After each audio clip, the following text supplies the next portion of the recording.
Whether they're briny or sweet, buttery or mild, when it comes to the flavors of the Chesapeake, there's few ingredients that share a variety of flavor nuances as oysters.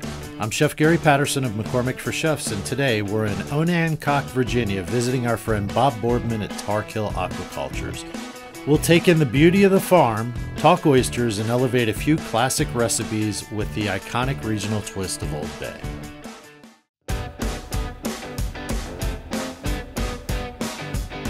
All right, man, so we got a couple cages in the boat. We should try one while they're fresh out of the water.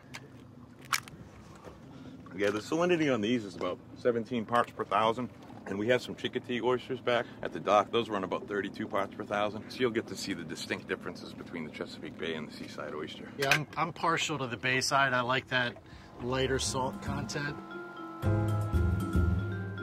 I know you like eating your oysters right out of the bay. I'm gonna have you shuck them while I make a simple mignonette with a really cool twist. I'm starting with 1 cup of shallots, and a half a cup of fennel here, 1/4 cup of white wine vinegar, and I've got a half a cup of red wine vinegar. I'm gonna add about a 1/4 teaspoon of salt, 2 tablespoons of Pernod. This Pernod really complements, it's got kind of those flavors of anise or the fennel, and kind of comes from the celery family. So some people have heard me talk about terroir. If it grows together, it goes together. Okay. So in this case, you know, fennel and celery are kind of from the same family. And now I'm going to add the secret ingredient, which is some Old Bay. There we go. And this is going to be 2 teaspoons. We don't want it to be too overpowering, but we want that flavor to help pull everything together. Mignonette here. You're ready for something delicious. Right on. Okay, let's do it. Cheers. The tang, the spiciness, the shallots come through, that red wine vinegar, the fennel, the Pernod, and then the Old Bay helps round it all out. So it takes that European classic mignonette and gives that twist to it. So what are we doing now, Gary? We're gonna make a mid-Atlantic version of a cioppino.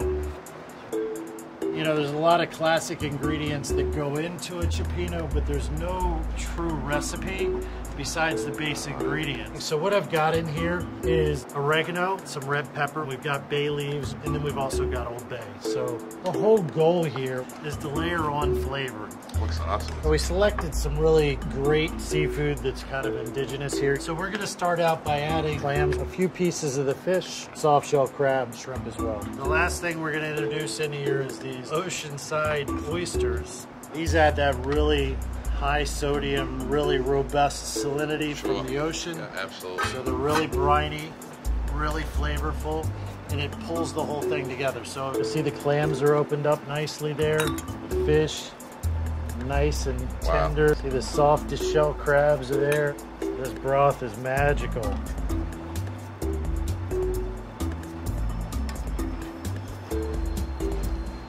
Oh my God, I thought New England clam chowder was good. You just kicked its ass.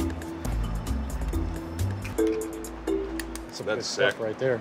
Gary, thanks for coming, man. You got a great crew. That food kicked ass. I really enjoyed it. Thanks, Bob. Really enjoyed getting out here, pulling some oysters, getting to see them run down the line and create some regional special seafood items, really focusing on big flavors. We'll stay in touch. Roger that.